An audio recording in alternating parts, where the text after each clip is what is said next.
name is John Humphries, and I'm the host of Escaping the Chains podcast. Escaping the Chains podcast is here because over the years, working in addiction and being in recovery and sober myself, we have seen so many of our friends not make it out and not find freedom from addiction, mental health issues, abuse, all of the things that these internal struggles that people face. And too many times in my life, I've stood over the caskets of people that I love that didn't make it out and didn't find their freedom. It can be a rough life sometimes, especially depending on the things you've been through and the choices you've made. And we're here just to have people on and ourselves just talk about how people have found freedom from those struggles in their life, whether it's addiction, sickness, mental health struggles, all of those types of things. So that's what we're here for. We hope you continue to tune in and subscribe to the channels. We're on Apple Podcast, Spotify, as well as YouTube. So thank you for tuning in. So my name's John. Today I just want to give a little bit of my story. I know you hear me on here a lot, talking to other people or doing short messages, but I just want to open up and be transparent about the things that I've been through and how Jesus Christ literally saved my life and restored my family. When I was in high school, I used to drink and smoke weed a lot. I think there was a lot of internal wounds that I think I'm still working with and working through. But, one of the things is I was looking for a place to be accepted. And I felt like when I was drinking or smoking weed that it made me a little more social, made it easier to talk to girls, made me funnier, and just made me more accepted. And the problem with that is I would just, whatever it was I was introduced to, I would take, and I got to a place in my life where I just enjoyed getting high, and it didn't matter, what it was on. And through the years, I kind of graduated, if you will, from one substance to the next. There was a lot of acid, and then I got introduced to cocaine and used to smoke that with weed and snort it. And that's probably where I got really bad in life. We were having a lot of parties, and I just couldn't stop. Like I was constantly like looking for more, had to get high I had to get high to work, had to get high to relax and watch a movie. I was always chasing a high. And eventually my cocaine hookup dried up and I started playing around with pills. And that was pretty much the end for me once I got started on that. I would start on like a thing they call Norcos, pain pills, things like that. I would snort them and take them, and I didn't realize how bad I was until I didn't have any. And once I ran out, I realized like I was getting sick, and it made me a touch dangerous because I would do anything to get more pills. And as that went on, my addiction got really expensive, and I had to start doing some really, shady things. I would steal off of people. Eventually, I would steal off of my family, change jars, anything in the medicine cabinets. I would raid it, just take it. And then I would ask for money. Then I started stealing like on a regular basis from stores, breaking into houses, and all of that just to support this habit because it had gotten so bad when I was on pain pills and Lortabs and stuff. We got to where it was about 10 or 15 a day, sometimes more. And those things got really expensive.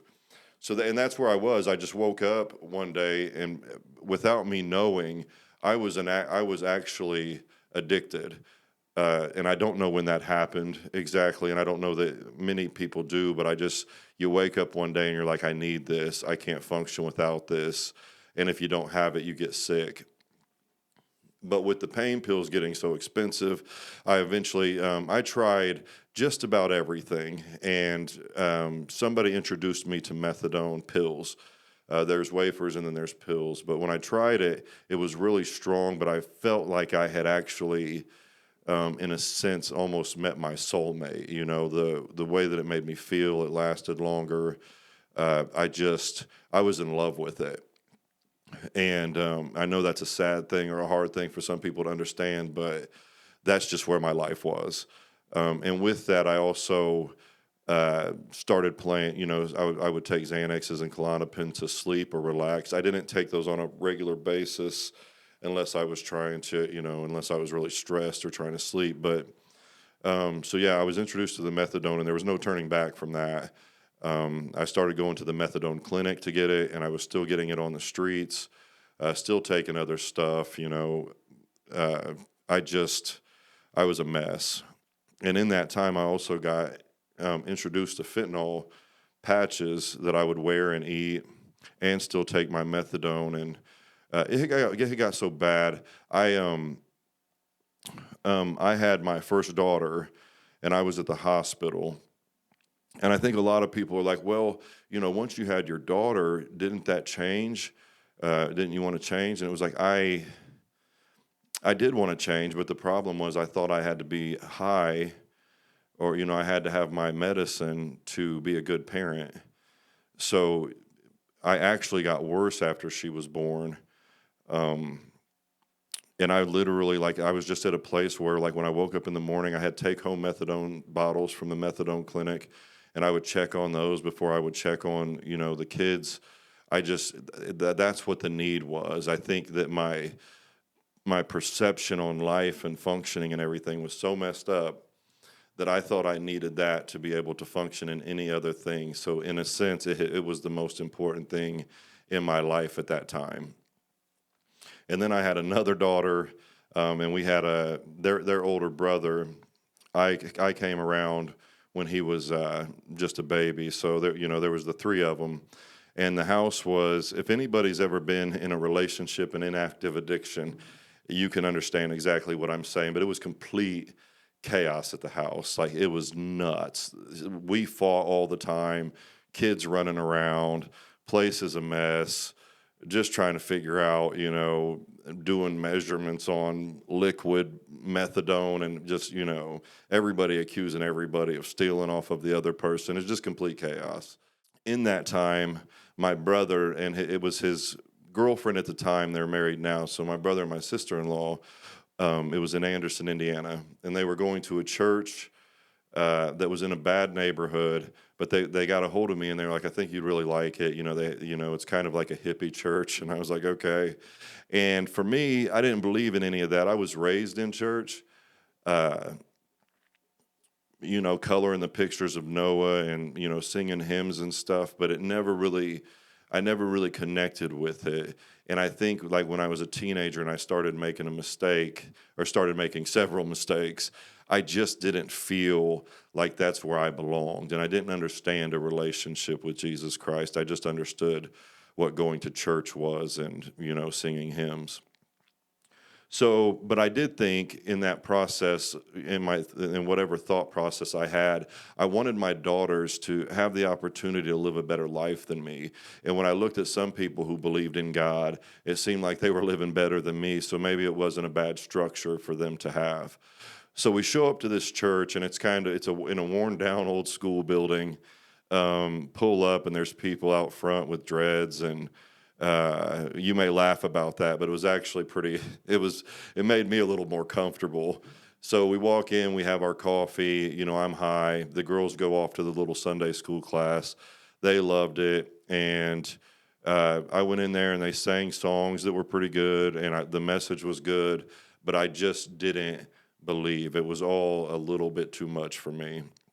But they had a rack of Bibles that they gave away, and it wasn't the uniformed ones like you see a lot of, like, more organized churches that have their church stamped into it and everything. It was just donation Bibles. Some of them were torn apart, but there was a lot of different ones. And every week I started to grab one of these Bibles. I was a thief, mind you. So I don't know if I was stealing the Bibles. I don't know what I was doing with them, but it was like, something's free, I'm taking it. That was kind of my mentality. And week after week, I would get, different looking ones and different colored ones. But when I would open them up, I couldn't really understand what they were saying. So, I just had a pile of Bibles that I had taken from this church. And as I went to the church, it was like I was thinking, I'm in this active addiction. My relationship's a mess. My brain and how I'm living is an absolute nightmare. So maybe I can get something from this. But I'm not submitting to some invisible God or anything like that. But maybe I could be like some kind of a Christian, and maybe it'll make my life better. So I was getting a little bit more open to the thought. So we're going back week after week, drinking the coffee, high on methadone, sometimes have a fentanyl patch on my arm, and going to this place. They were very welcoming and loving, and I did like the people a lot. Well, one Sunday I get in there and I walk by the Bible rack and I see this big blue Bible, and this thing was, RJ, this thing was a lot bigger than the other Bibles that I had ever seen, and it was a color of blue that I didn't have. And I just remember that whole service, like looking at that Bible, like I'm going to get that bad boy right there before I leave. It's coming home with me. I'm getting that blue Bible. And of course I did. I took it, and there wasn't really any hiding it because the thing was humongous. And I got it home. And like I was saying earlier, like the thing is like living in a relationship and with kids, and when you're in active addiction, a lot of times not working, like, just trying to figure out government assistance stuff, stealing, everything is chaos. Everything is loud, obnoxious chaos. That's your life. I remember sitting on the couch one time, and I had I had put a fentanyl patch on, and it was starting to kick on in. It took a little while, but I'd taken a little bit more methadone that day, and I started to fade a little bit, and it felt different. It wasn't like nodding out, which happens a lot when you're on some of those things, but I just felt like, and it was like maybe I'm about to die. And I remember this was the place that I was at in life. Like, it doesn't even matter. If I die, everybody would probably be better off. And um, so, life, death, what's the difference? It's all hell. And that was kind of how I just felt, other than like I didn't want to leave the kids, obviously, but that's just where my life was at, was life, death, what's the difference? Death, there might be some kind of like relief in it, and I won't have to live and just, live like this, because that's another thing, is like my life literally was, I'd say, I remember sitting in a trailer park driveway one time, or the side of the road, it wasn't a driveway, waiting for the plug to come back for like 6 hours. And then you're all happy to see him. Like, I was just I was in bondage, a total slave to this addiction. At the methadone clinic, they called me by my number, and it was 1611. And when they would call 1611, I would answer to that quicker than I would answer to my own name. Like, I was an absolute subservient slave to this sickness. But like I was saying, you get to these you're in this toxic environment, and it's your fault, and surrounded by chaos. And I pulled that blue Bible out in the middle of, the complete chaos that I lived in every day.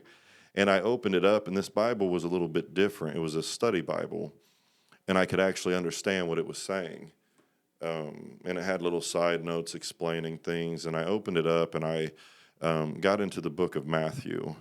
There's a lot of begottens in there, and I got through all of the bloodline of Jesus. I didn't know who these people were. I was like, it could use a little bit more explanation on, was this guy a shepherd? Was he, but I got through all of the bloodline of Jesus, is basically what that is.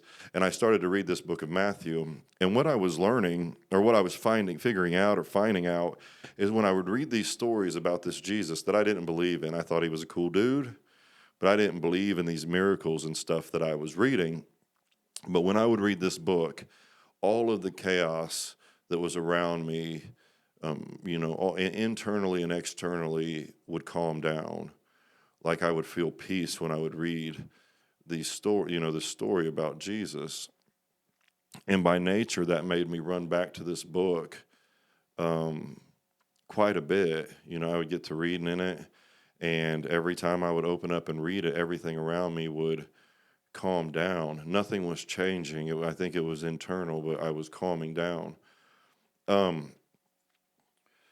Now, I still didn't believe anything was happening. I just thought, I was reading and it was called, whatever. But I think God had started to work on me. And as the relationship, we had been together a long time, and it had gotten really toxic, really a lot, so much arguing that it got to the point where I didn't know what was going to happen next. If I left my daughters, I had no legal rights to them because we had been living off of government assistance, and I was behind on support probably, years, and we had never established any. I don't even think we had established, paternity at that point.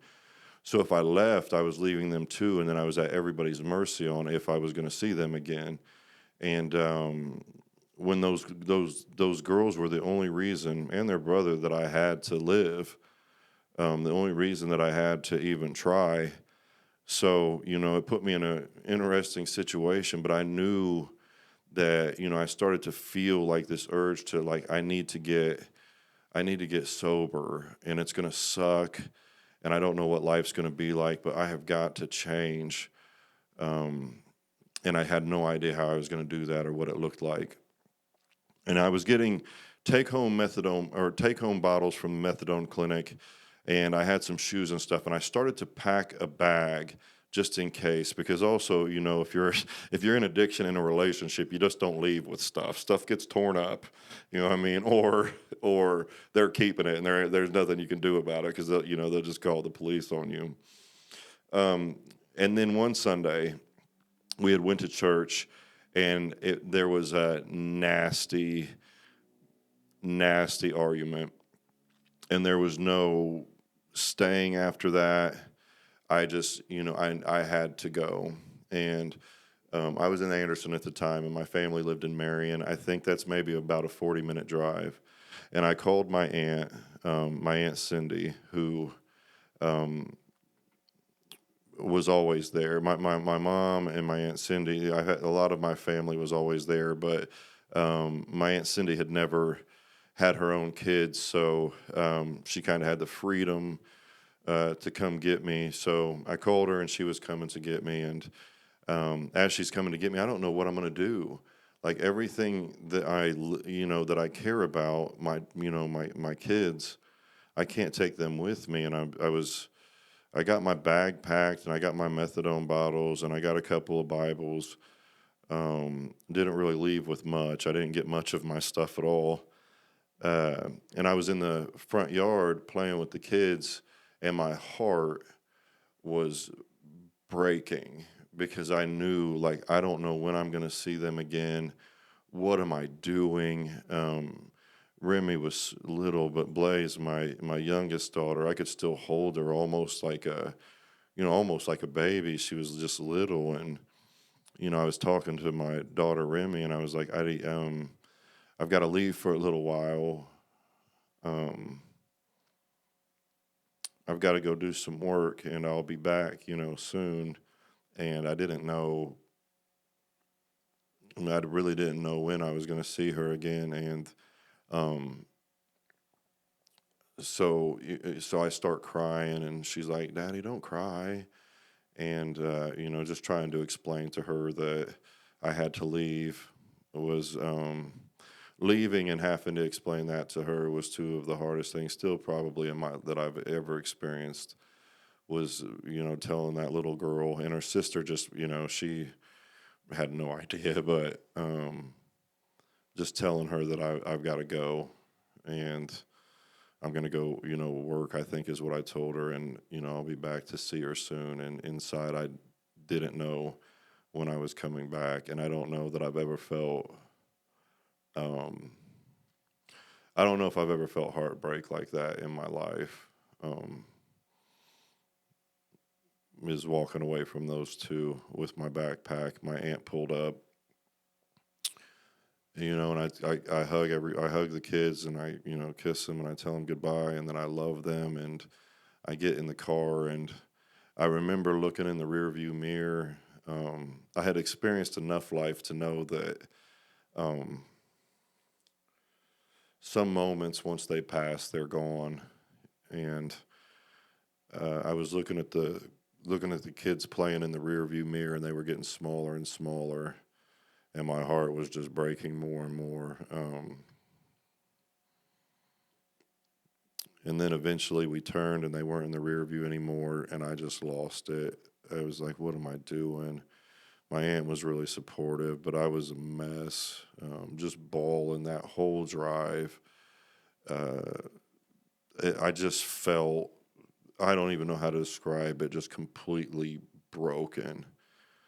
And so I got back to Marion, and I got around my family, and got a room at the Hart Motel that my aunt helped me with, which is not a good place to stay if you're going to get sober. But I was out there, and I remember we went to a restaurant called J&L here in Marion, a little diner with my grandparents and everybody. And I looked up and I saw a dad, and he had his daughter like in a high chair, and he was feeding her and everything. And I I looked up and saw that, and like I had to walk. I walked to the bathroom and just cried. Um, I hadn't been out. I had been in my daughter's lives every day since they were born, and now I wasn't. And I just cried, and I would see stuff like that, and it would just freaking kill me. Um, so somebody was like, "Hey, you should go up to North Webster. It's another town, not really relevant to the story, but I went up to my mom's and my dad's, and we um, I went up there, I guess, to clear my mind, is what people wanted me to do. I had a friend, and his name is Aaron Euler, and he had been texting me scriptures and things, and I thought it was cool. I figure, you know what, I'm gonna do the church thing, and I'm gonna get sober. I'm gonna wean myself, because remember, I have my take-home methadone bottles. I'm gonna wean myself, taper down is what we call it, off of this. But the problem is I could not get over how just painful my heart just was shattered. And when I was up at North Webster, I'd get in the shower, I'd cry. Like everything I did just made me cry. I had no hope. I was addicted. I was broke. I was a dad who didn't know when he was going to see his daughters again. I didn't have a car. I just nothing. And I was so tired of myself. I don't know if any of you ever been there before, but it was like I was so tired of myself. And I was so tired of hurting and medicating and just all of the crap that I had been doing for so long. I was tired of being a thief. I was tired of people not being able to trust me. And I missed my daughters so much, because this is a couple days has went by now, and I was just devastated. So I'm sitting on the couch, and I have my methadone bottles in on a counter in like a dining room in between the dining room and kitchen. And I'm sitting there, and I'm listening to something on TV, and I just cannot shake that I am just hurting. And I can't shake the thought of my daughters playing in the rear view, and all of those moments that we had, and holding them in the hospital. Just all of that stuff was running through my brain, and it hurt. And I stood up, and I was on my way to the methadone bottle, because I was going to like taper down, like I said, wean myself off, take a little bit every day, and try to not be sick. And I stood up, and I took a couple steps, and I was just done. And I just put my hands out, and I said, "Jesus Christ, I want to believe, but I don't." I had my hands out. I'm hurting so bad. I have tried everything else. If you're real, I need you now. And boom, I was face down on the carpet at the feet of the cross in the presence of Jesus Christ.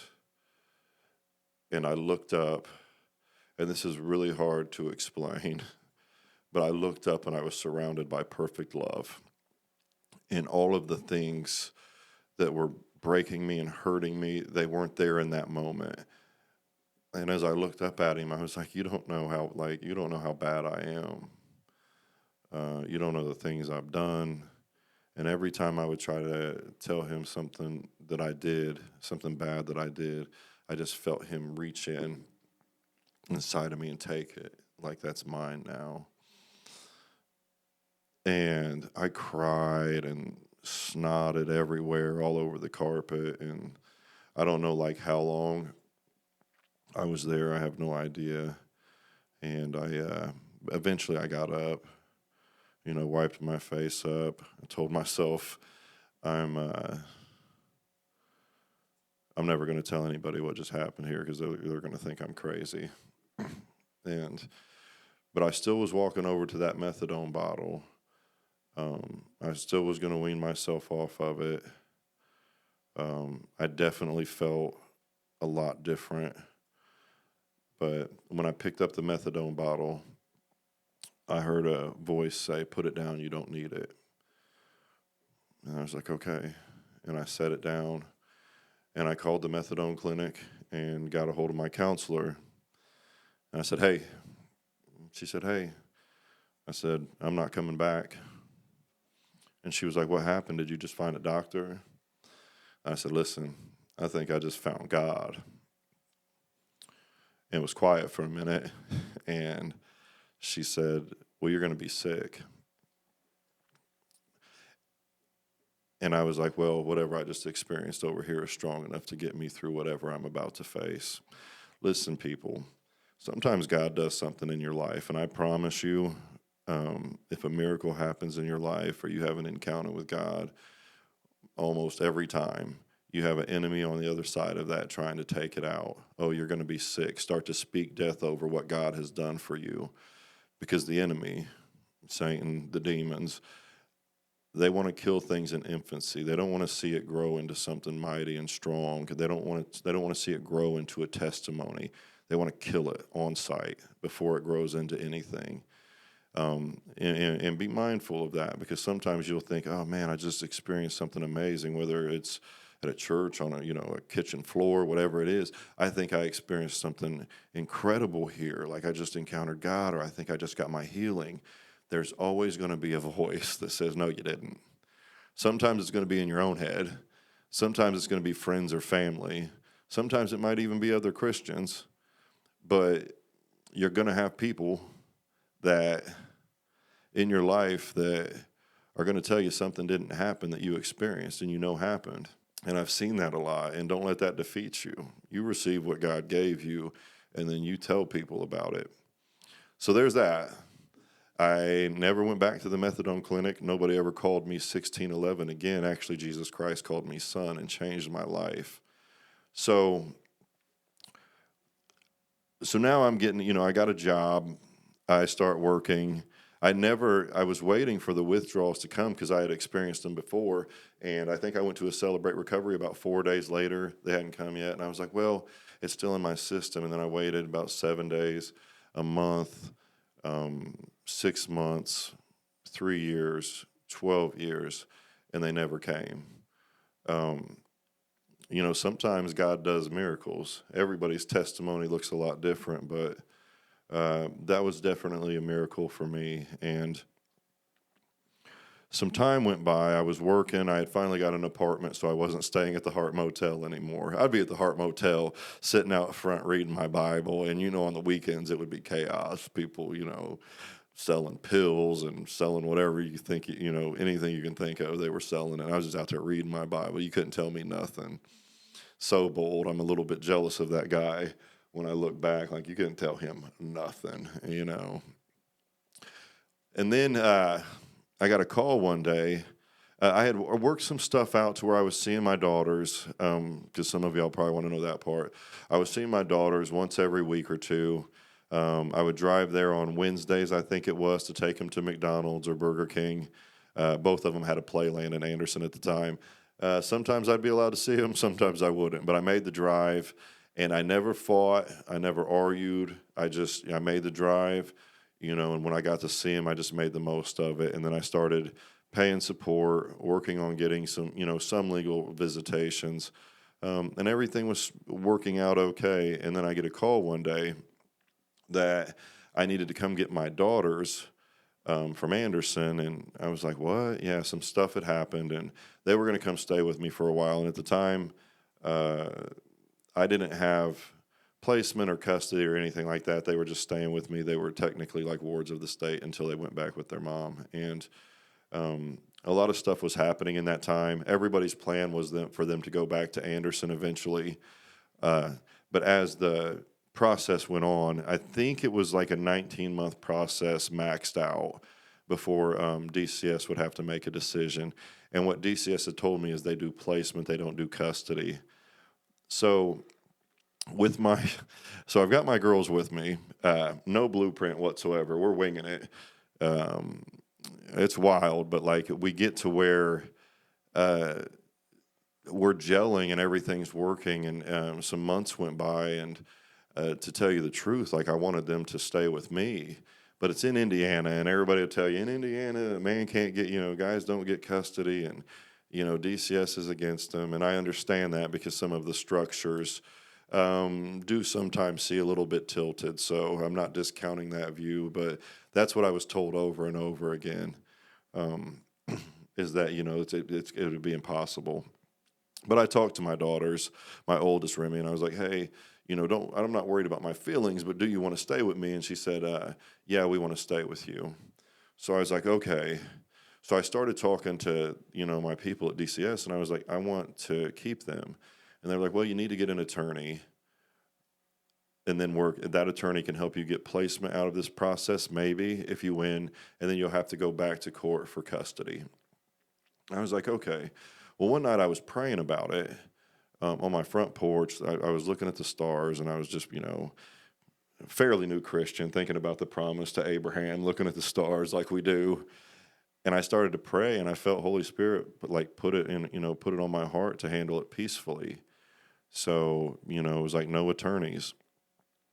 And everybody, so I went back in and I was like, okay, I'm not going to get an attorney. And I told DCS, and they were like, you have to get an attorney to get placement. If you don't get an attorney, you basically don't have a chance. And I was like, listen, I feel like God's telling me not to. Let me also say that you have to hear God for yourself, and every story is different, and every way that He's going to lead you is different. So you can't hear somebody else's story and just say, okay, I'm going to do that, because this isn't a blueprint. The blueprint you should hear out of this is like, trust God, even when even when what God's telling you may sound a little bit wild. And I remember going to people at the church and telling them, like, God told me not to get an attorney. And they were like, I think you're supposed to get an attorney. Maybe God's way of like looking out for you is getting an attorney. They had me second guessing myself. But I had one pastor, Todd, he's been on here, and I was telling him, and he was like, if God told you not to get an attorney, don't you dare get an attorney. And I was like, okay. I was gassed up then. And then I talked to my mom, and she said, listen, a lot of stuff doesn't make sense, but whenever you've said that God's told you to do something and you've done it, it's worked out. So listen to God.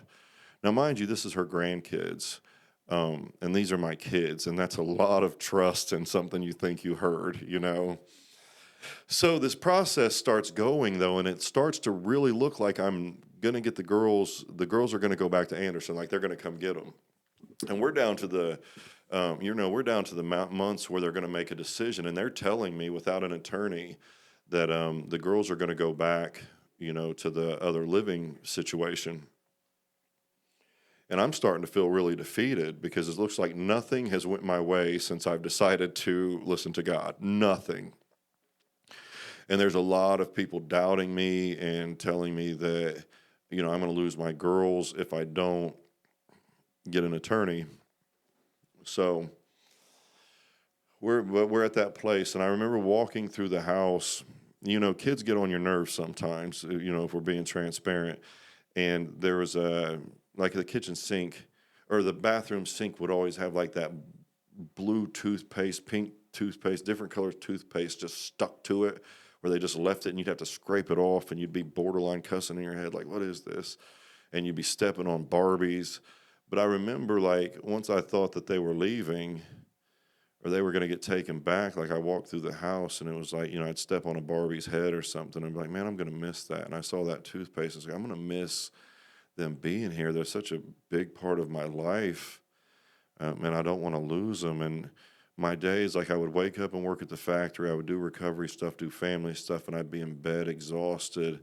And people, this is another thing, is sometimes people tell you, oh, just trust God when you don't know how. And they say, oh, just pray about it and read your Bible. The problem was at this point, I was so exhausted, I didn't have the strength to pray about it. I didn't have the strength to read my Bible. I was wore out and I felt like I was, losing this battle and defeated.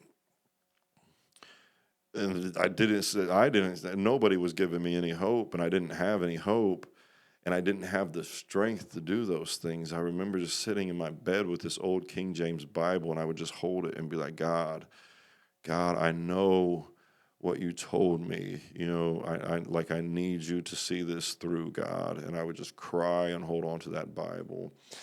And I still have that Bible to this day, and it's bowed. You can't really use it too well because of just holding on to it and crying. That's all that I had the strength to do. And so one day I was at work and I got a call from our case manager, who I had been in a lot of arguments with. I wouldn't say that we necessarily liked each other. And she called me and she said, hey, we had a meeting today. And I lose my mind because I'm like, you had a meeting without me? Because I'm thinking she's about to tell me they're coming to get the girls. And I was like, you had a meeting today? And I'm just like losing it. And she's like, calm down, calm down. And it's like, you can't, like, I'm done with you. Like, you've been telling me all this stuff. I don't like you. I'm not calming down. And she was like, just hear me out because something crazy happened. And I was like, what happened? And she was like, well, the craziest thing happened. We got a new supervisor, and he wanted to try something different, and he pulled your case. And he sat down with the other party and their attorney and had them sign over rights and I was like, well, what does that mean? And she was like, basically, he wanted to try something, he wanted to do it, take a different route, pulled your case, and you have custody of your daughters. And I was like, what? I said, you mean placement? And she said, no, you have full custody of your daughters. He sat down with her and attorney and looked at the case and was like, this man should have custody of these girls. And if they didn't sign the paperwork, he was going to terminate all rights. And I'm like, what?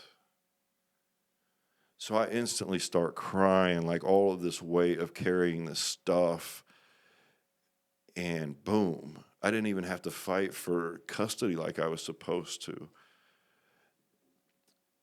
So I go running back through the factory crying, telling everybody I got custody of my daughters, and they're all celebrating with me. And I called the pastor, Pastor Todd, and I was like, hey, man, I just got custody of my daughters.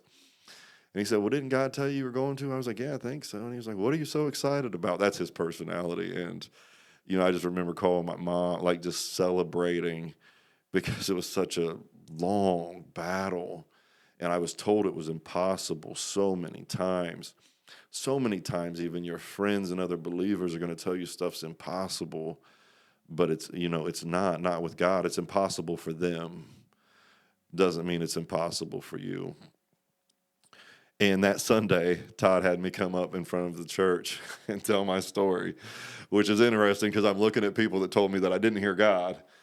And I'm looking at them not in a mean way or anything like that, but in a cautionary way of like, I got custody of my daughters were at church with me, and I had custody of them, and I just got to tell my story, and it was interesting to see like the faces of the people that doubted it, and it's like, man, when somebody says they hear God, if it's lined up with scripture or whatever, like you better have a big case against it to tell them that you haven't heard, that they didn't hear God. And listen to this. So when I'm talking to the case manager, I'm like, what do I have to do, after that meeting and everything? And she said, you have to come in Wednesday and sign paperwork. Listen, sometimes like you go through all of this stuff and you're trusting God, and in your own mind, like you're putting yourself through it and you're stressing. Listen, this whole battle, I was expecting them to come get my daughters. And all I had to do, that battle, was sign a piece of paper. And my girls were mine.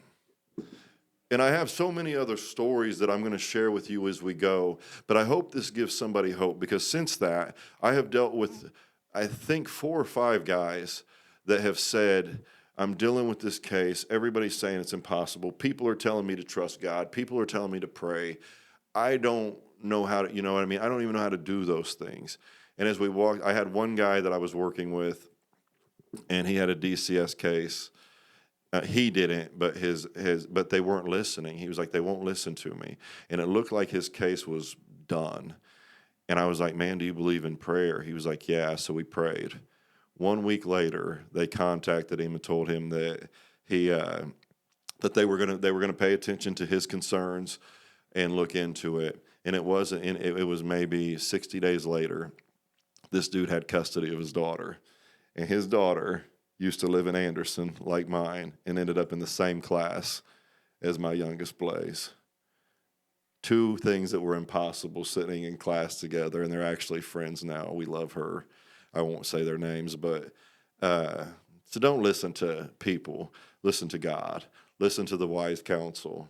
Because all the battles that we go through, sometimes you think, and it takes time, but you think this is impossible because people have made you believe that nothing's impossible.